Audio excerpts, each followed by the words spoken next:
Assalamualaikum, nama saya Putri Nomini Zakirah. Uh, Video pembentangan ni dibuat untuk Sir Muhammad Azri bagi subjek Ethics in Islamic Business. Jadi tajuk yang kami kaji ni sebenarnya tajuk yang general, amalan negatif dalam perniagaan yang macam mana Ustaz Sir Azri bagi. Tapi kami mengkaji dua buah syarikat insurans dekat yang ada dekat Malaysia sekarang ni. Okey, saya dah kaji syarikat Sun Life Malaysia Assurance Berhad dan partner saya Syazrin Syahidan mengkaji syarikat Etika. Okey, mungkin ramai yang tak tahu Sun Life Malaysia ni sebenarnya syarikat apa. Okey, Sun Life Malaysia ni sebenarnya adalah satu syarikat insurans yang berusaha sama dengan CIMB Bank. Macam dulu kita tahu CIMB Bank ni dengan CIMB Aviva, tapi sekarang ni Sun Life Malaysia dah ambil alih CIMB Aviva. Jadi apa-apa produk insurans ataupun takaful dalam CIMB Bank semua adalah produk daripada Sun Life Malaysia Assurance Berhad dan Sun Life Malaysia Takaful Berhad. Jadi sebenarnya saya adalah seorang bekas salesperson untuk CIMB Bank dan Maybank. Jadi saya pilih company Sun Life Malaysia. Okey, sepanjang saya kerja dekat Sun Life Malaysia, saya kerja dekat CIMB Bank tapi sebagai staff kepada Sun Life. Okey, sepanjang saya kerja, daripada mula saya masuk sampailah saya berhenti, kebanyakan produk-produk yang difokus adalah produk insurance ataupun yang paling banyak investment link insurance lah, yang saya akan explain the next slide.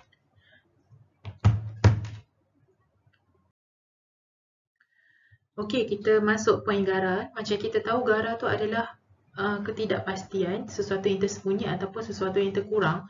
Okey, poin nombor 1, produk investment link insurance, para pelanggan tidak dijelaskan mengenai pembahagian wang caruman tersebut. Okey, masa saya cakap tadi investment link, so ada dua benda, investment dengan insurance. Customer cuma tahu dia beli insurance, tapi dia tak tahu pun sebenarnya dalam tu dia invest sekali. Ada bahagian investment, ada portion untuk investment. Nombor 2, syarikat berselindung mengenai pelaburan insurans tidak menjelaskan secara langsung. Apa yang saya cakap dengan tidak menjelaskan secara langsung ni adalah para pelanggan sebenarnya dia tak tahu apa yang dia beli, dan kita sebagai salesperson pun sebenarnya kita tak tahu sangat pun apa yang kita jual sebenarnya. Okey, sebagai contoh, mungkin salesperson bagi tahu dekat customer, okey, ini kita invest dekat Global Titan Funds, tapi kita tak tahu pun Global Titan Funds tu dalam tu di-invest kat company mana. Kita tak tahu langsung, we have no idea, dan customer pun of course tak tahu. So benda tu jadi ketidakpastian, sama-sama macam tu. Dekat MySay, okey, caruman premium bulanan hangus begitu saja jika tiada tuntutan. Okey, macam kita tahu MySay ni sebenarnya adalah salah satu bentuk perjudian di mana mana-mana transaksi ataupun apa-apa bisnes dalam transaksi dan bisnes dalam Islam memang tak boleh ada MySay, GARA, riba, hilah, semua tu memang tak boleh. Tapi kalau kita join insurance, memang kita takkan lari daripada benda-benda macam ni. Apa yang saya cakap dengan caruman premium bulanan hangus begitu saja jika tiada tuntutan, maksudnya bukanlah dia bayar tiap-tiap bulan, contoh dia bayar 100, bukanlah kata dia nanti dia nak claim, dia tak dapat claim, bukan macam tu maksud saya. Maksudnya kalau tak ada tuntutan, you tak dapat apa-apa, macam tu. Okey, poin nombor 2, pencarum tidak mendapat sebarang pulangan jika tidak berlaku tuntutan. Sama macam poin nombor 1, minta maaf.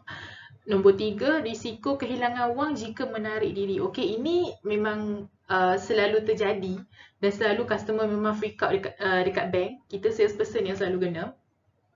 Sebenarnya risiko kehilangan wang ni benda biasa. Mungkin orang nampak macam mana?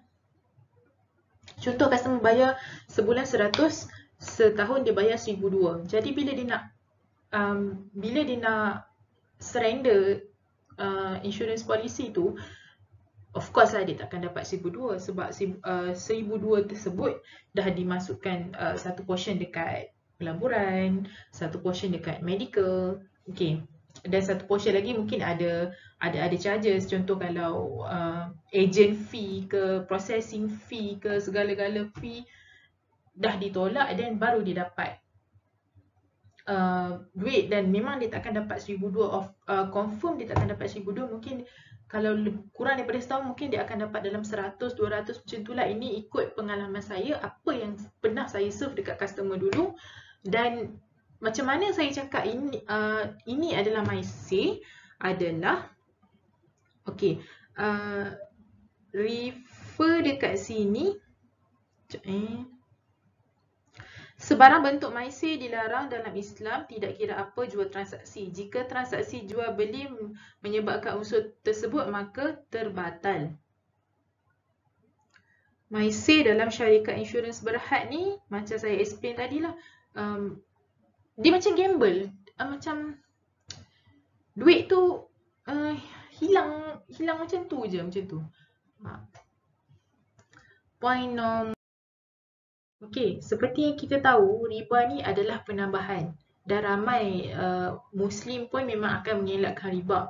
Jadi point nombor 1, pelanggan tetap mendapat pulangan pelaburan sama ada syarikat mengalami keuntungan ataupun kerugian. Contohnya macam bila berakhir tahun, so dia akan bagi tahulah sama ada syarikat tu untung ke rugi ke.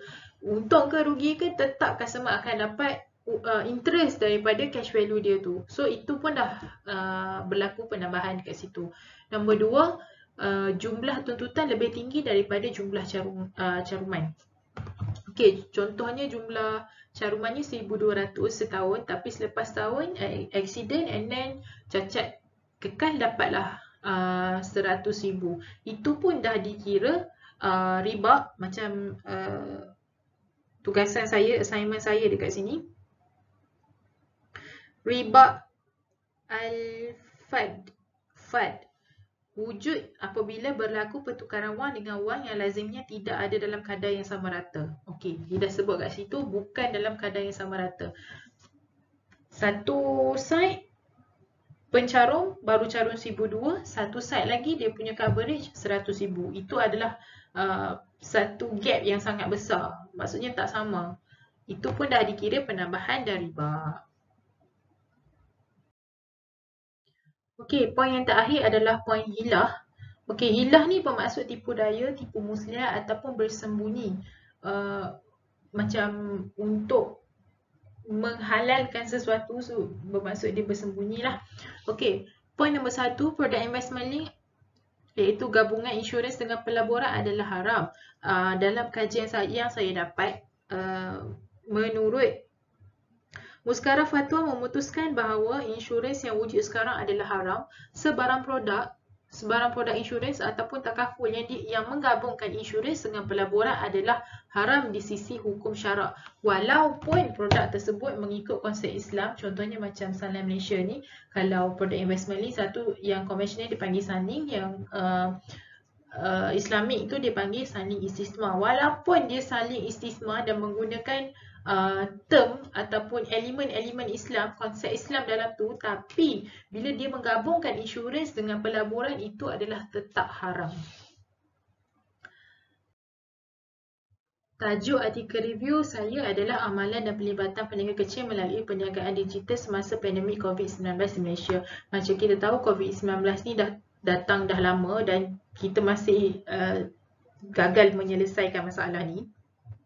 Jadi para peniaga pun banyak yang terkesan, terutamanya peniaga kecil, dan mereka menghadapi masalah dengan teknologi digital, ada masalah untuk berniaga secara online. Jadi dalam kajian ni, dalam jurnal ni, banyak point ataupun banyak elemen yang penulis keluarkan untuk membantu dan untuk mencari masalah dan solusi apa yang boleh dibantu. Penulis bagi jurnal ni Okey. Kedua penulis bagi jurnal ni, kedua-duanya merupakan pensyarah dekat USM Pulau Pinang. Okey, saya start dengan Dr. Mas Ayu Roslia. Dr. Mas Ayu ni macam saya cakap tadi lah, pensyarah USM Pulau Pinang. Beliau berkelulusan sarjana muda sastra dalam bidang kepujian geografi. Lepas tu disambung dengan sarjana sastra geografi 2009 dan PhD dalam bidang geografi, kajian bandar dan wilayah. Beliau menyambung pelajaran PhD ni secara sepenuh masa, tapi bawah tajaan USM semasa sebelum beliau sambung tu, beliau memang dah pensyarah dekat USM tu. Nombor 2, Profesor Madya Dr. Fatimah Hassan. Okey, beliau merupakan pensyarah senior dekat, pensyarah lama senior dekat USM, dan beliau merupakan associate professor dekat USM. Yang saya dapat, beliau pernah berkhidmat dengan Amanah Ikhtiar sebagai pengurus cawangan dan sebagai penyelidik daripada tahun 1980-an macam tu. Dan beliau start berkhidmat dengan USM pada tahun 1993 sampailah sekarang masih lagi dekat USM. Okey, apa isu-isu yang saya point out daripada jurnal ni? Strategi perniagaan berubah. Okey, itu point nombor 1, strategi perniagaan berubah. Dalam Islam, etika perniagaan, kita tak boleh ada sebarang penipuan, penambahan tu riba, ketidakpastian.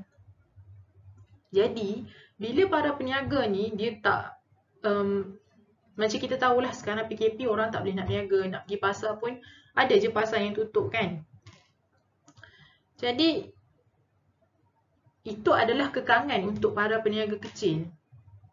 Sebab point macam ni saya gabungkan dengan point nombor 2, perniagaan secara digital lebih berkesan. Para peniaga kecil yang menjaja tepi jalan tu, kebanyakan, saya tak kata semua, kebanyakannya mereka ada masalah dengan teknologi digital. Maksudnya, contohlah kalau macam berniaga petai dekat depan Aeon, contoh. Depan rumah saya ni Aeon, ada juga saya tengok orang berniaga petai. Contoh macam berniaga petai, agak susah juga untuk diorang berniaga secara online petai tu. Takut bila sampai dekat customer kejut ke, kita tak tahu kan. Jadi, para peniaga tidak tahu cara menggunakan teknologi digital. Okey, yang saya dapat daripada jurnal ni, jurnal kedua orang pensyarah ni, mereka mengkaji taraf pendidikan, mereka mengkaji tempat dekat mana para peniaga tu, beliau mengkaji produk yang didagangkan.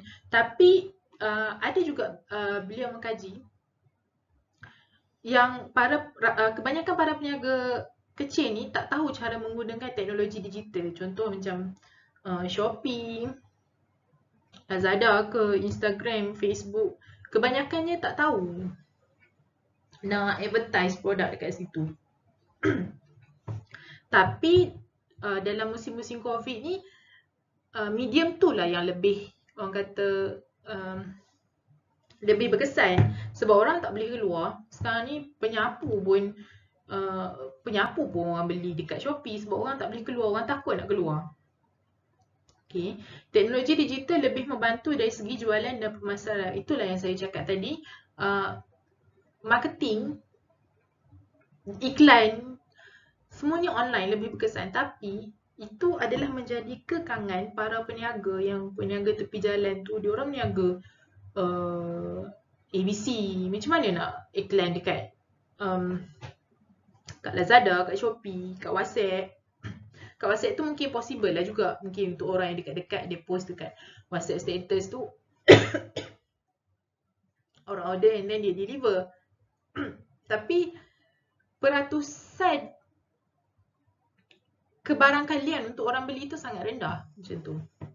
Dan kebanyakan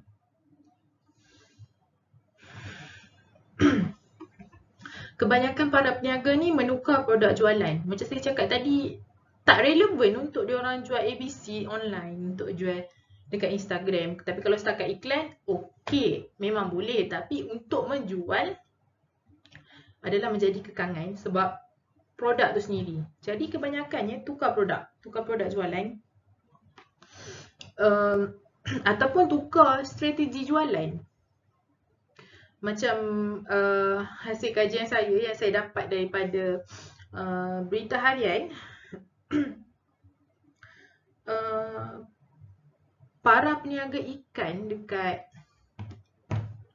Lembah Kelang, bukan Lembah Kelang, adalah para peniaga ikan, pasar sekarang tutup ataupun limited untuk orang pergi pasar. Jadi diorang buat satu apps, nama apps tu saya ingat, saya kena refer balik artikel review saya ni.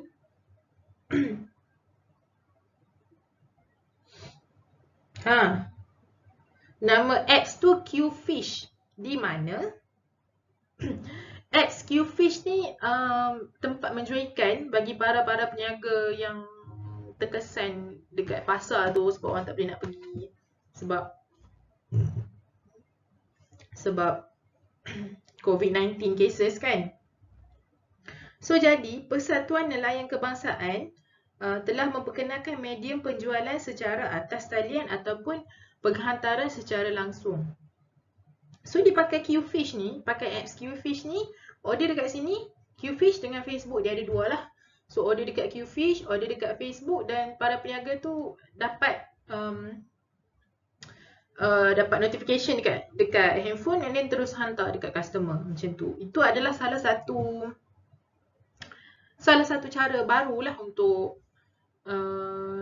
diorang mengembangkan ataupun teruskan perniagaan dalam keadaan COVID-19 sekarang ni. Okey, apa yang saya boleh ulas dan cadangkan? Bagi saya, penulis tidak mencadangkan untuk kita bagi khusus perniagaan atas talian. Bukannya bagi khusus tu dekat online dalam PC macam ni, bukan. Maksud saya, bagi khusus yang betul-betul kelas untuk orang yang berpendidikan rendah, untuk para peniaga kecil yang tak tahu nak advertise, tak tahu nak menjual dekat nak pakai teknologi ni kan, tak tahu. Mungkin boleh buat kelas, mungkin dalam satu kelas tu memang dalam kurang daripada 10 orang buat kelas dan ajar macam mana, khusus tu ajar macam mana cara nak posting dekat IG ke.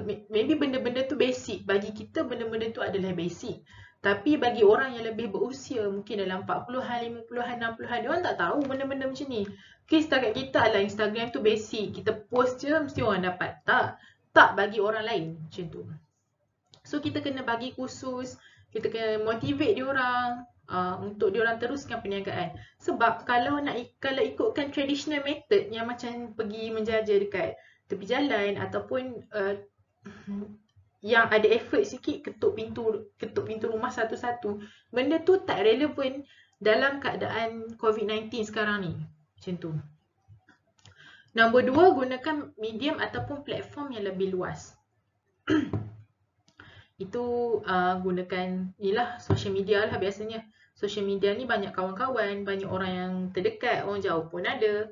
So kita gunakan teknologi yang ada dekat depan kita ni untuk kita boost out kita punya perniagaan tu. Nombor 3, memperbaiki interaksi. Okay.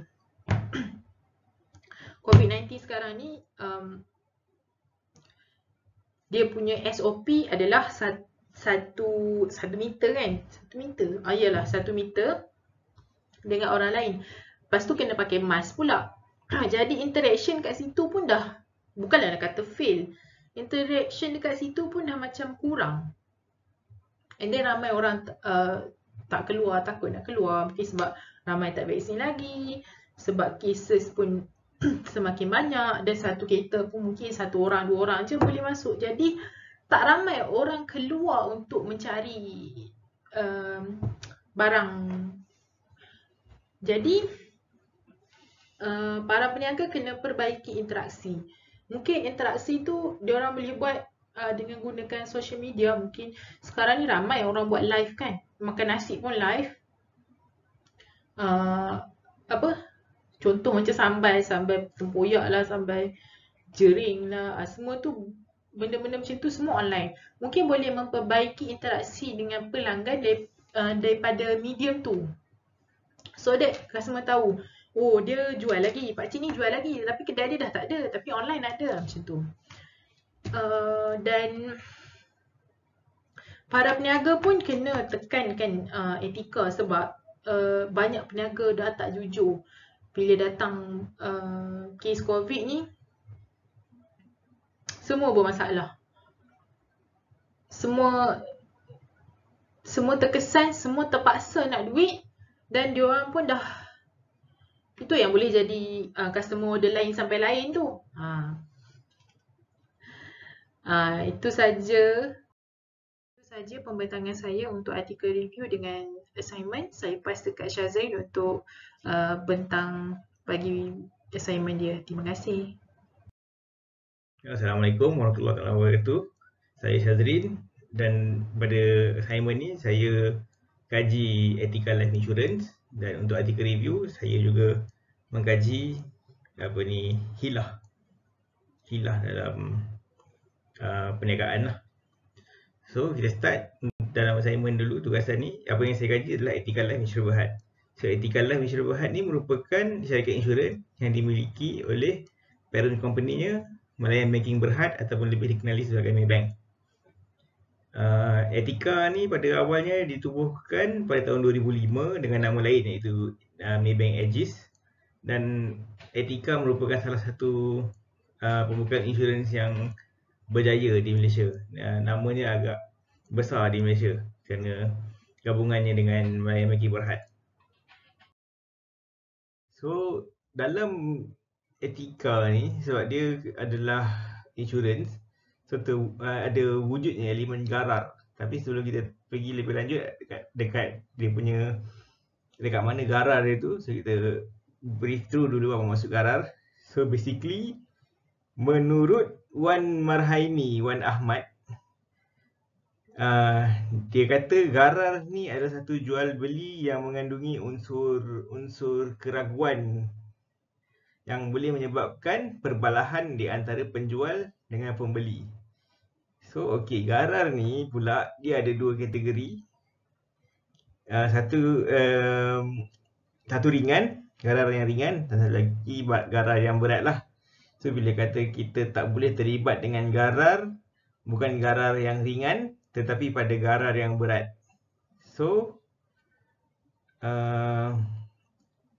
macam mana boleh terdapat garar berat dalam insurans ni? Sebabnya garar yang berat ni terjadi disebabkan oleh konsep keuntungan.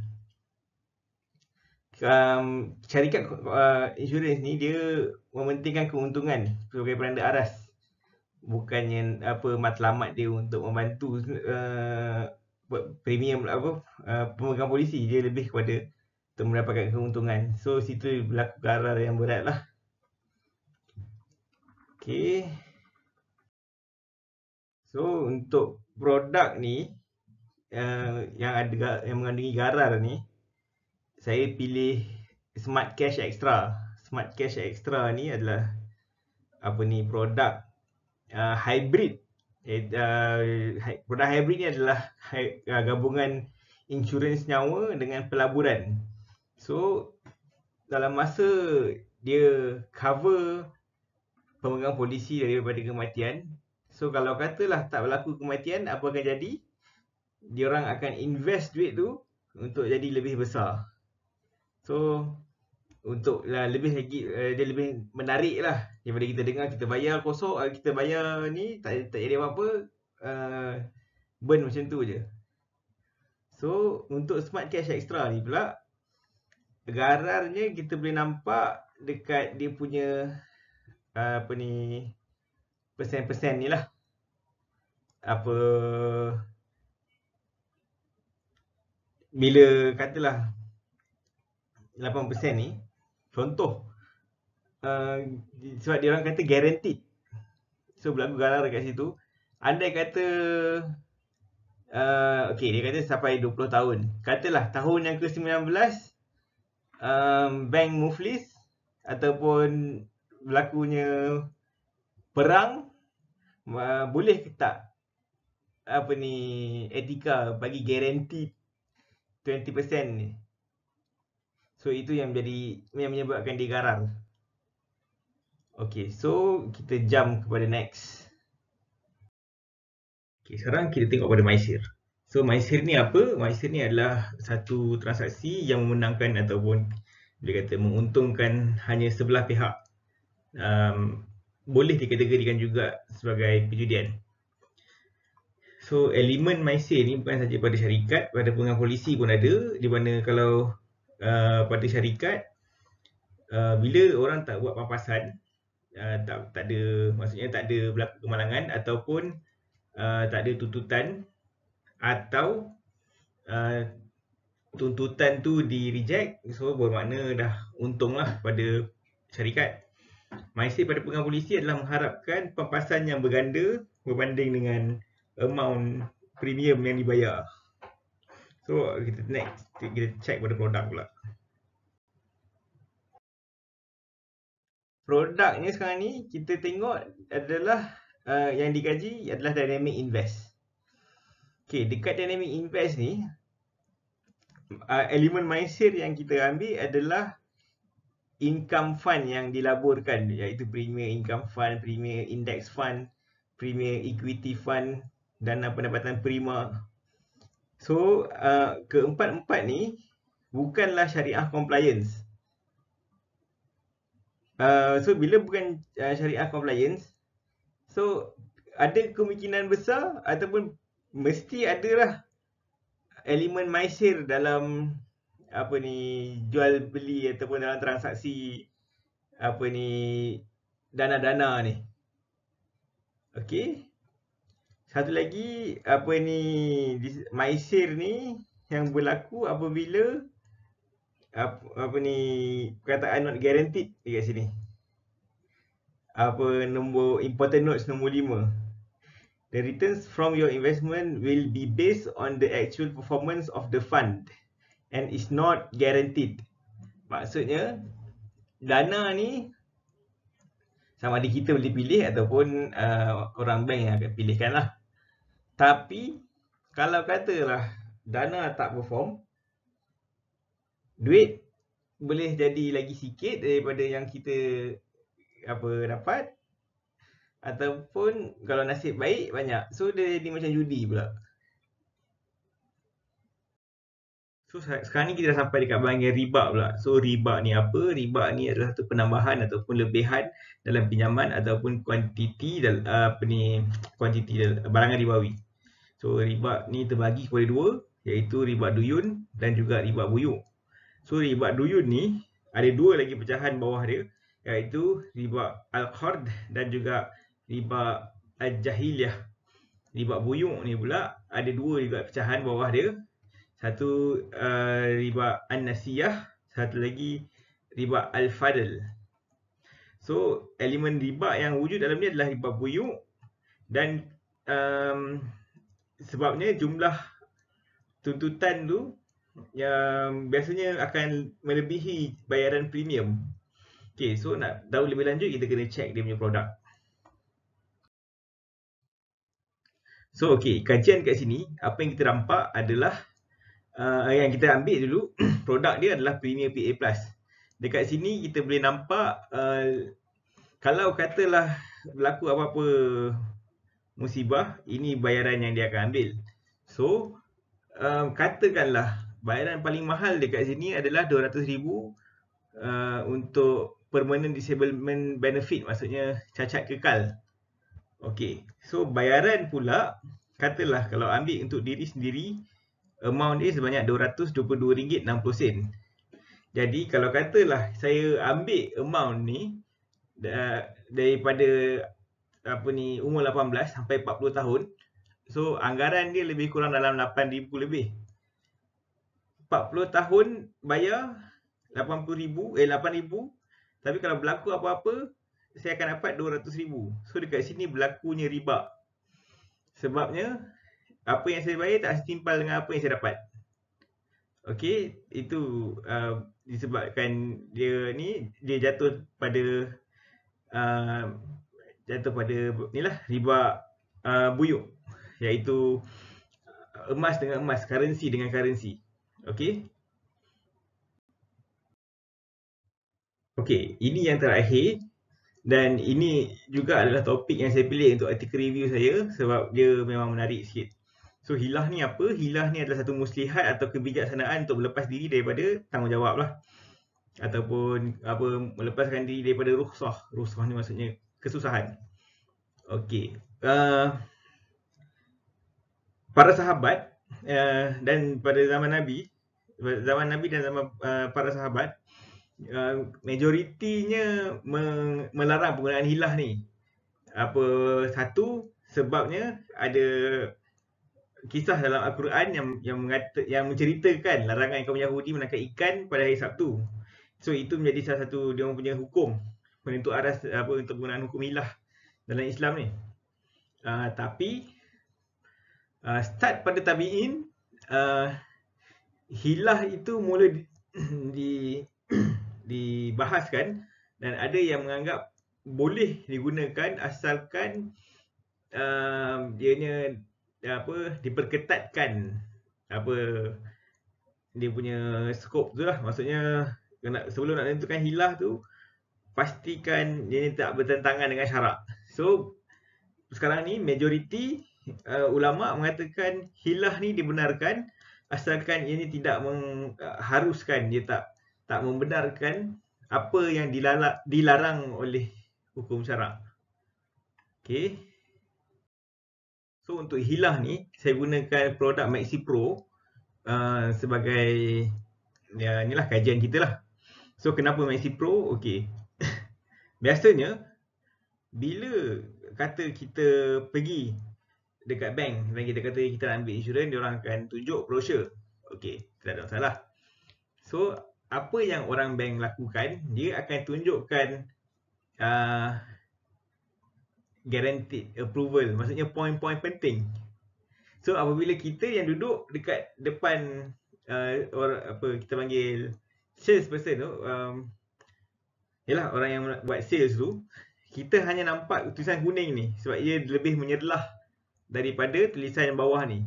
Tapi kalau kita baca pamphlet tu betul-betul, bawah ni dekat sini dia tulis kecil je, benefits applicable with IL, investment link, savings growth. Note, the key benefits above are subject to terms and conditions. Maksudnya dekat sini, kita tahu yang benda ni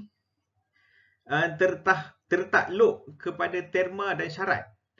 200,000 ni pun tertakluk kepada terma dan syarat. Jadi bila kita highlight, sales person ni highlight kan pada customer, dia orang takkan highlight tertakluk pada terma dan syarat. Mereka akan highlight yang mana yang besar-besar ni, poin-poin penting. So berlaku hilah, tapi hilah yang dilakukan tu adalah hilah kecil lah. Sebab kemudiannya bila ni dah sign polisi, kita akan dapat polisi dan dalam masa 14 hari boleh ni. Cuma menjadi masalah kalau tak baca polisi. So sekarang ni kita akan terus pergi kepada artikel review. Okey, tapi sebelum kita pergi ke artikel review, so kita buat kesimpulan kat sini. So insurance ni dia produk yang bagus, tapi penggunaan elemen-elemen yang dilarang oleh syarak menyebabkan ianya ditetapkan sebagai haram. Jadi salah satu sebab juga adalah pengurusan dana dia ni terlalu bebas. Maksudnya dana yang dikumpul ni kan ni syarikat insurans berkuasa mutlak nak buat apa. Maksudnya nak invest dekat Genting Highland pun boleh, nak invest dekat property pun boleh, nak invest dekat barang-barang yang menjual arak pun boleh. Maksudnya kita lapor ada kebebasan. Sebabnya keuntungan menjadi penanda aras. So untuk yang berminat nak ambil insurans, sebab insurans ni memang banyak kebaikan dia. Sebab kalau katalah apa berlaku masalah, memang insurans ni salah satu cara untuk menyelamatkan keadaan. Jadi salah satu cara adalah dengan kita beralih kepada takaful. Sebabnya takaful ni dia menggunakan kontrak-kontrak yang boleh kita kata yang apa berlandaskan syarak. Maksudnya dia ada syariah compliance dia sendiri yang akan membahaskan dalam penggunaan akad-akad tertentu pada produk-produknya yang sesuai lah. Okay, so sekarang ni kita jump pada artikel review, iaitu untuk hilah yang saya akan bentangkan sebentar lagi. Okay, so artikel review saya ni saya ambil daripada artikel yang jurnal yang bernama Al-Hilah Al-Fiqhiyah, konsep, kedudukan dan pemakaiannya dalam muamalat perniagaan semasa. So disebabkan nak explain pasal riba boleh kata senang, nak explain pasal gharar, nak explain pasal maisir boleh kata senang, tapi nak explain pasal hilah ini agak susah. Sebab nak kata tak banyak juga artikel, tapi dia susah kita nak rungkaikan apa penggunaan hilah ni. Jadi saya ambil artikel review ni untuk saya fahami secara peribadi hilah ni apa dia. Okay, so jom kita start. Okay, sedikit sebanyak pasal apa jurnal ni. Ianya diterbitkan pada tahun 2005 oleh Universiti Kebangsaan Malaysia lah. Boleh dapat dekat website dia ni. Kat sini saya dah bagi journal.ukm.my. So boleh search Al-Hilah Al-Fiqhiyah ni. So dekat dalam ni dia ada membincangkan pasal penggunaan hilah pada awal Islam, kedudukan hilah dari segi apa ni lah, penetapan hukum, dan juga pelibatan hilah ni pada kegunaan semasa. Maksudnya bila dia kata semasa, maksudnya pada tahun 2005 lah ketika artikel ni diterbitkan. Okay, so ni sedikit sebanyak pasal apa biodata penulis. So nama penulis jurnal ni adalah Profesor Madya Dr. Atiqullah Haji Abdullah. Beliau ni merupakan pengarang PhD dalam pengajian Islam. Beliau sekarang ni merupakan pensyarah di Universiti Sains Malaysia. Beliau juga merupakan penasihat syariah untuk Agrobank, dan juga beliau ni ahli Jawatankuasa Fatwa Negeri untuk negeri Pulau Pinang pada tahun 2020 hingga 2021. Okey, menangkan jurnal ni lebih kurang dalam 16 muka surat. Jadi saya cuba ringkaskan seringkas mungkin. So hilah ni kata jamaknya adalah hiyal. So hiyal ni ataupun hilah ni adalah satu perkara yang mana kita melakukan muslihat ataupun kebijaksanaan dalam melarikan diri daripada rusah ataupun kesusahan. Okey. Dekat sini juga dia ada beritahu pada zaman Rasulullah SAW dan para sahabat, penggunaan hilah ni tak berlaku. Sebabnya satu, larangan yang jelas dalam dalam Al-Quran, mana dalam kisah larangan kaum Yahudi tu dalam nangkap ikan pada hari Sabtu. Dan juga Saidina Umar, ketika pemerintahan Saidina Umar Al-Khattab, beliau pernah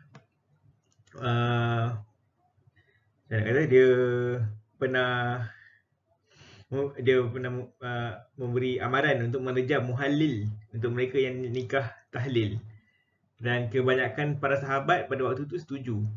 Jadi dekat sini kita nampak yang pada zaman Nabi SAW dan juga para sahabat memang sepakat hilah tak boleh digunakan. Tapi pada zaman tabi'in ianya mula dibahaskan di mana ada ulama yang membenarkan nikah tahlil bersyarat muhalil itu tak tahu akan kedudukan kedudukan pasangan yang nak kahwin dia tu. So secara umum memang para ulama tak menolak hilah, tapi dia perlulah diberi penelitian yang khusus supaya tak berlakunya pengharusan bila mana syarak mengharamkan. Okey, so antara yang menariknya dalam ringkasan ni juga dia membela Imam Abu Hanifah kerana pada zaman awal zaman Abu Hanifah dulu terdapat banyak ulama yang mengolok-olokkan Imam Abu Hanifah kerana isunya Imam Abu Hanifah ni adalah seorang yang suka melakukan hilah lah dalam agama. Sedangkan apa yang dilakukan oleh Imam Abu Hanifah, dia hanya mengeluarkan pendapat yang dia setelah dikaji oleh beliau lah, maksudnya ditelitikan dan juga dengan hati nuraninya yang murni, maka dia membenarkan penggunaan hilah itu, bukannya untuk memudah-mudahkan penggunaan hilah itu untuk memudah-mudah atau menghalalkan perkara yang haram. So dekat sini kita perlu berterima kasih kepada penulis, dan juga dekat sini dia menceritakan juga konsep kontrak yang diguna pakai yang agak famous pada zaman tu, agak kita masyhur pada zaman tu, iaitu kontrak Bai al-Innah. Okay, so Bai al-Innah ni satu kontrak yang memang senang cerita dipanggil backdoor riba lah, sebab dia adalah satu kontrak yang tak cukup syarat. So macam mana kontrak ni terjadi? Okey, bila ada pelanggan, bank dengan pelanggan. So pelanggan pergi kepada bank untuk katalah nak buat pinjaman sebanyak 10,000. So bank menjual saham kepada pelanggan sebanyak 12,000 secara tangguh. Maksudnya katalah 10 tahun. Ansuran selama 10 tahun, maksudnya secara tangguh. Bank beli balik saham dengan harga 10,000 yang mana yang pelanggan ni nak guna duit secara tunai. So dekat situ nampak tak permainan dia? Hanya nak menggunakan dia menggunakan kontrak jual beli untuk menghalalkan perkara yang bukan menghalal lah, lebih kepada mengharuskan apa yang dilarang oleh syarak. Sebab itu kontrak ini ditekankan dalam penulisan ni. Dia juga ada mengkritik ataupun membuat kajian terhadap penggunaan wadiah, kontrak wadiah yang digunakan untuk akaun simpanan. So memandangkan kebanyakan ulama mazhab berpendapat wadiah yang dibenarkan oleh mereka adalah wadiah yad amanah, bukannya wadiah yad dhamanah. Maksudnya bila kita pinjam, bila pemegang akaun masukkan duit dalam akaun,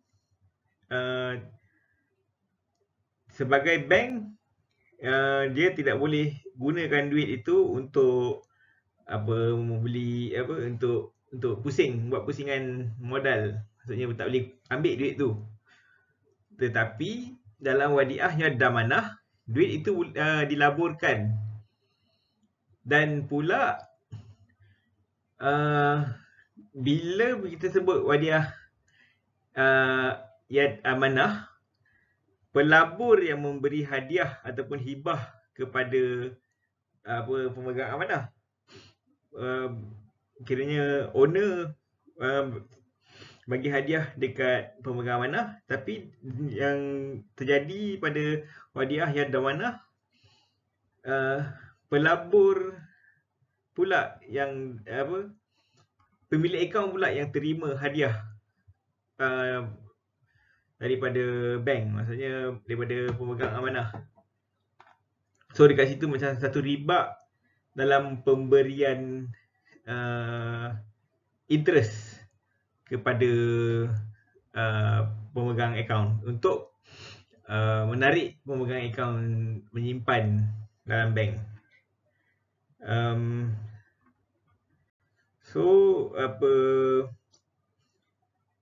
Itu adalah ringkasan kepada jurnal tu. So sekarang ni kita akan kupas apa isu yang cuba dibawa oleh penulis. Okey, apa yang cuba ditekankan oleh penulis dalam penulisan dia ni adalah beliau berharap agar pihak bank cuba untuk meneliti terlebih dahulu penggunaan hilah yang wujud supaya tidak berlakunya pelanggaran hukum. Supaya inilah kita semua terselamat daripada melanggar hukum Allah, sama ada secara sengaja ataupun tidak. Sebab ianya perlu diteliti dengan lebih lanjut. Seperti penggunaan baik alinah itu memang jelas ternampak penglibatan hilah tu, dan penglibatan hilah tu agak berat. Dan juga wadiah yad damanah yang telah dikemukakan oleh penulis. Dan juga kontrak-kontrak kontroversi ni kalau boleh dikaji semula dan mungkin boleh ditambah baik, menggunakan akad yang lebih baik, dengan kontrak-kontrak yang ada dalam yang banyak sebenarnya diguna pakai walaupun di zaman para imam mazhab 4. Dan bank juga tak bolehlah meletakkan keuntungan sebagai penanda aras mata-mata. So dah tiba masanya kita kena tengok performance dari segi syariah compliance tu juga. So kalau katalah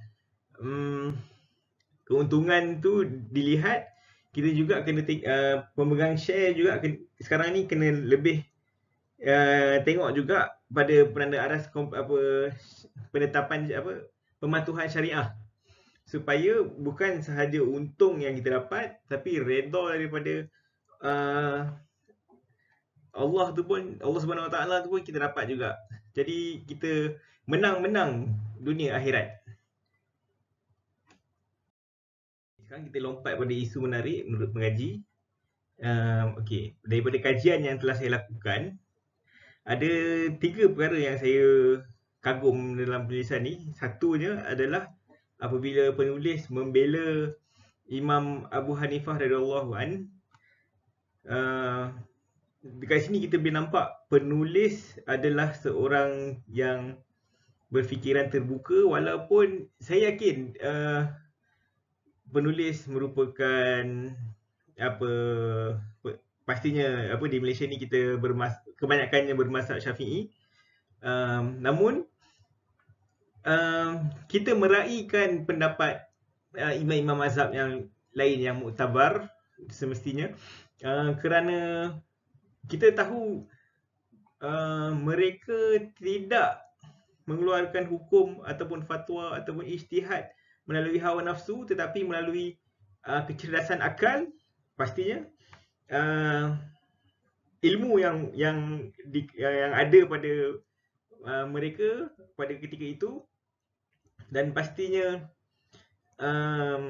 research yang telah mereka buat, dan juga keadaan sekeliling pada tempat yang wujud pada ketika itu.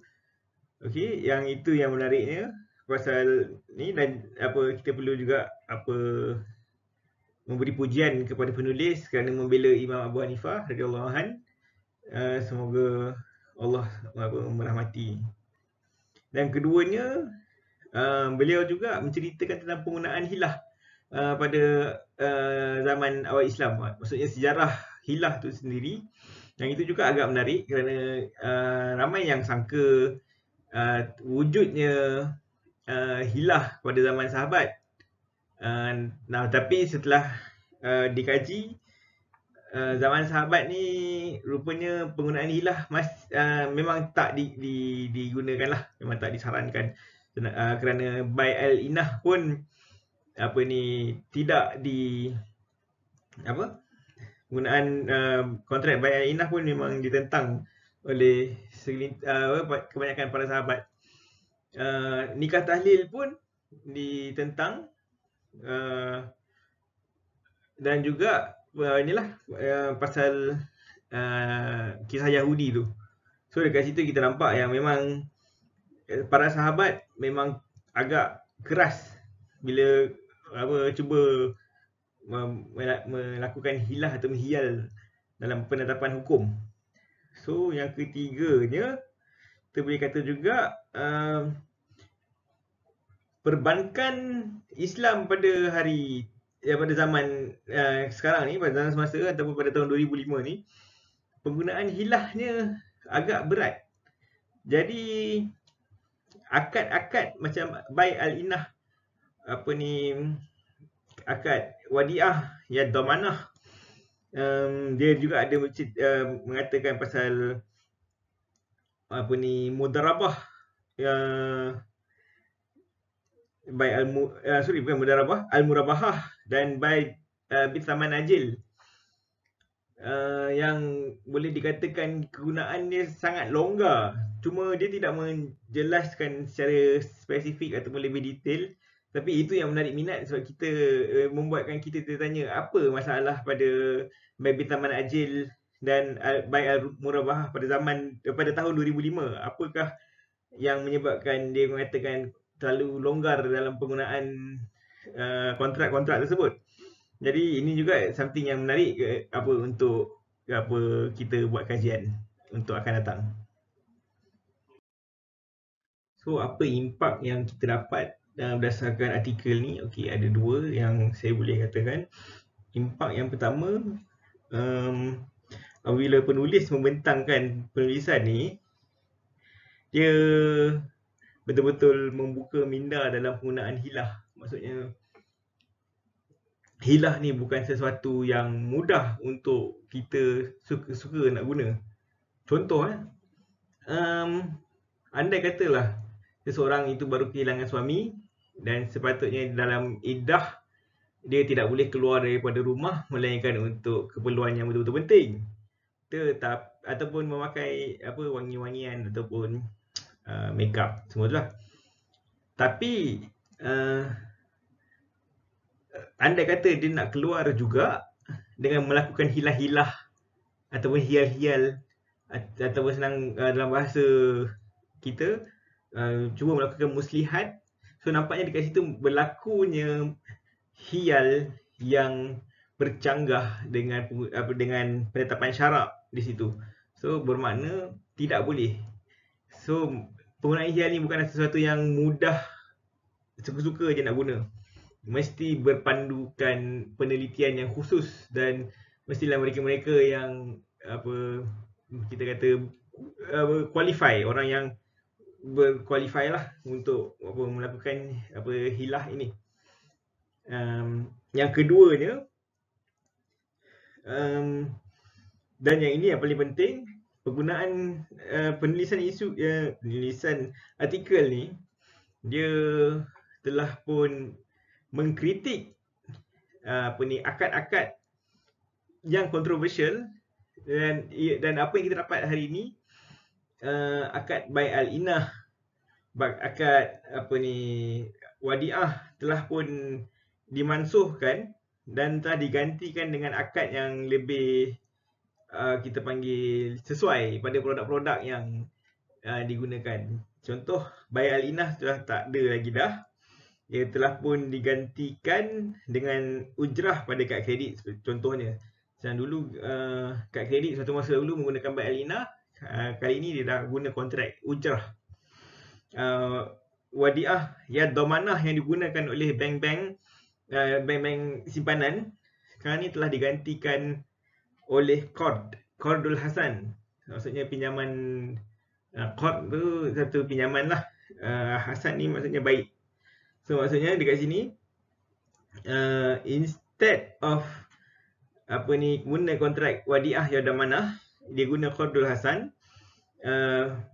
Pelabur masukkan duit dalam bank, bank boleh labur duit tu, maksudnya dia kerana bank telah diberi pinjaman, bank boleh buat apa yang bank nak buat untuk dana pendapatan, dan bank juga berhak untuk memberi hibah. So nampaklah dia dah gunakan kontrak yang lebih sesuai untuk berbanding dengan wadiah yang dhamanah. So itu antara impaknya lah. Okay, jadi maklumat baru yang diperolehi ni sebenarnya agak banyak, tapi saya cuma ringkaskan kepada 3 lah.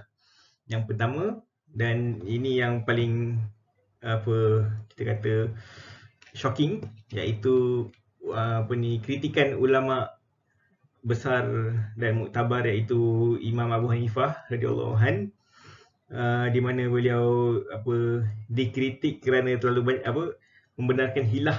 So dekat sini, kalau katalah penulisan dia tak ada tulis pasal Imam Abu Hanifah pernah diolok-olokkan, pastinya saya pun sampai hari ini tidak tahu. Kerana yalah, saya personally bukan daripada bidang bidang fiqh, dan kita hanya belajar yang basic. Jadi kita kurang exposure pasal kritikan-kritikan yang dilemparkan, dan especially kritikan yang macam ni lah, kritikan-kritikan yang kita anggap tidak layak baginya, kerana dia adalah salah satu imam yang muktabar. Jadi itu salah satu yang maklumat baru yang diperolehi oleh pengaji. Yang keduanya adalah penerangan hilah tu tersendiri, di mana masyarakat sebenarnya masih ambil mudah tentang penggunaan hilah ni. Banyak yang cuba melakukan hilah-hilah yang sebenarnya diorang rasa, yang di mana diorang rasa, rakyat rasa mungkin benda tu diterima pakai, tapi pada hakikatnya memang tak boleh. Macam contoh yang saya bagi tadi, macam memakai makeup, pakai gincu ataupun berwangi-wangian ketika dalam iddah, ataupun keluar untuk selain daripada hal-hal yang penting. So itu memang banyak hial ataupun hilah yang dilakukan oleh masyarakat. So bagus penulisan ni, sebab dia sedikit sebanyak telah memberi kita pengkaji satu knowledge yang lebih mendalam tentang hilah. Yang ketiganya, betapa kontroversinya bai al-inah ini. Okey, sebab pengkaji merupakan pekerja bank daripada tahun 2011 hingga hari ini. Tak pernah pula kita sebab bukannya berada dalam managerial punya posisi pengurus, maka kita tak nampak betapa besarnya kritikan bai al-inah dan wadiah ya dhamanah ni pada kontrak ni pada bank. Rupanya pada tahun tu banyak kritikan yang dilemparkan bagi memastikan bank-bank Islam ni on track dalam syariah compliance. So itu adalah satu sifat yang terpuji pada ulama-ulama kita contemporary kita. Terima kasih juga kepada ulama-ulama yang kita bukan saja secara macam mana nak kata, dia bukan saja masyhur dan juga yang tak masyhur yang cuba untuk mengkritik, bukan untuk tujuan menjatuhkan, tapi mengkritik untuk membangunkan perbankan Islam ni supaya dia gah gemilang seperti mana zaman golden age of Islam pada satu masa dahulu. Kita dah sampai ke akhirnya.